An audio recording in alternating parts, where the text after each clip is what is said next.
सलाम, नमस्ते, सत श्री अकाल। मैं हूं रजा और आप देख रहे हैं रजाग्राफी। बहुत बड़ी खबर और बहुत दुख की खबर आपके सामने लेके आए। अफसोस के साथ आपको बताना पड़ रहा है, मस्जिद अक्सा यानी फिलिस्तीन में जेरूसलम में जो मस्जिद अक्सा है, मुसलमानों का पहला किबला, उस पर इतिहास का सबसे बड़ा हमला इजराइल ने कर दिया है। जी हां दोस्तों, यानी अलविदाई जुमे के दिन, यानी रमजान के आखिरी जुमे के दिन हमेशा से इजराइल के खिलाफ पूरी दुनिया में प्रदर्शन होता है। फिलिस्तीन के समर्थन में पूरी दुनिया के मुसलमान प्रदर्शन करते हैं। इस दिन फिलिस्तीनी जो हैं वो अपनी आज़ादी के लिए आवाज उठाते हैं और इजराइल के खिलाफ प्रदर्शन करते हैं। इसी दिन को इजराइल ने चुना इस साल, और मगरिब के बाद यानी रात को मगरिबैन के टाइम लोगों पर, यानी नमाज जो पढ़ रहे थे उन पर सीधा अटैक कर दिया गया। देखिए ये तस्वीरें, बिल्कुल ताज़ा तस्वीर मैं आपको दिखा रहा हूं, जिसमें आप देखेंगे आगे की तरफ जो लोग नमाज पढ़ रहे हैं, पूरी ये सफ लगी हुई है।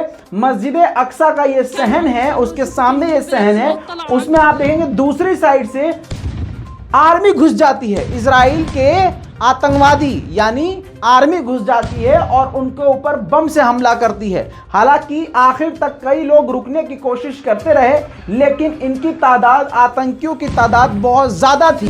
देखिए ये वीडियो कितना खौफनाक है। यानी इतनी हिम्मत हो गई है इजराइल की कि अंदर तक, मस्जिद अक्सा के इलाके में अंदर तक घुस चुका है।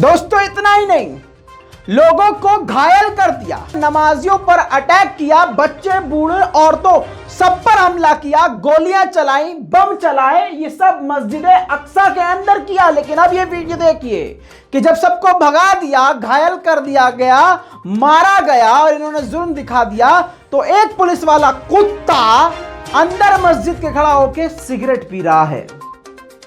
दोस्तों आपको बता दूं, लगभग 20,000 लोग उस वक्त मस्जिद अल-अक्सा में मौजूद थे जिस वक्त इन इजराइल के कुत्तों ने मस्जिद अल-अक्सा पर, यानी कुछ पर हमला किया। दोस्तों घायलों की संख्या 1 नहीं, 2 नहीं, 5 नहीं, 50 नहीं, 300 से ज्यादा फिलिस्तीनी नमाजी जो नमाज पढ़ रहे थे वो घायल हुए। रोजे की हालत में रमजान के इस पाक महीने में मस्जिद के अंदर नमाजियों पर हमला, 300 से ज्यादा लोग बुरी तरह से घायल। दोस्तों इस रिपोर्ट को शेयर जरूर कीजिएगा।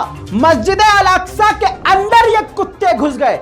वीडियो में आप देख सकते हैं, पूरी ताजा तस्वीर आपको दिखा रहा हूं कि मस्जिद के अंदर ये आतंक मचाते हुए घुसे। मस्जिद के अंदर भी इन्होंने मिनी बम का इस्तेमाल किया, साथ में इन्होंने दबादब फायरिंग भी करी, यानी मस्जिद के अंदर घुस गए। मुसलमानों जाग जाओ, मस्जिद के अंदर घुस गए ये कुत्ते।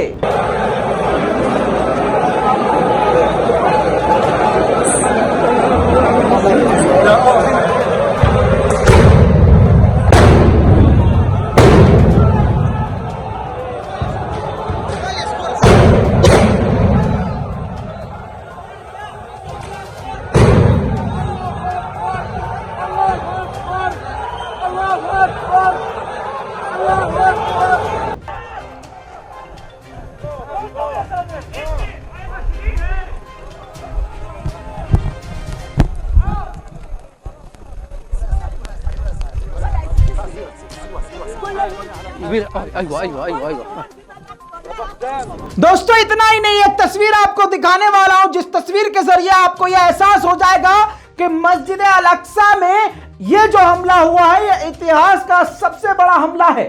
अब पूरी दुनिया के मुसलमानों को इसके खिलाफ आवाज उठानी पड़ेगी और हमें दूसरों को नहीं देखना है, हमें अपने गिरबान में झांकना है कि अब हम फिलिस्तीन के लिए क्या कर सकते हैं। दोस्तों देखिए ये तस्वीर, जिसमें मस्जिद के अंदर मैं आपको दिखा चुका हूं, लेकिन मस्जिद के सहन में मस्जिद अल-अक्सा के पूरे इलाके में, एरिया में किस तरह से नमाजियों को दौड़ा दौड़ा कर मारा गया, किस तरह से आम जनता के ऊपर हमला किया गया। इसी हमले में 300 से ज्यादा लोग घायल हो चुके हैं।